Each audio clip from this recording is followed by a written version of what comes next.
Bona nit, aquí mateix acaba de finalitzar la Rua de Carnestoltes de Sant Pol 2016, que ha començat a la plaça de l'Hotel amb una estupenda xocolatada del que han pogut gaudir els nens i també els pares que han volgut. Després, durant una hora, la Rua ha passejat per tot el poble i ha arribat fins aquí, fins al Parc del Litoral, on ara mateix s'està fent un ball del qual estan disfrutant totes les famílies. Hem vist nens disfressats de Frozen, nens disfressats de Mary Poppins, de tota mena de disfressos amb els quals hem pogut parlar.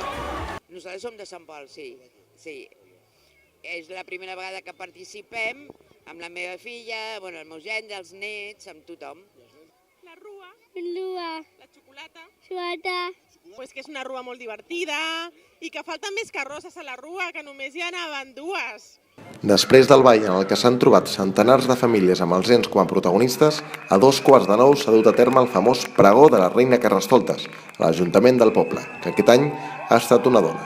L'arribada de la reina s'ha traduït com cada any en bogeria i disbauxa a tot el poble i posteriorment la reina ha fet un discurs que ha emocionat els assistents.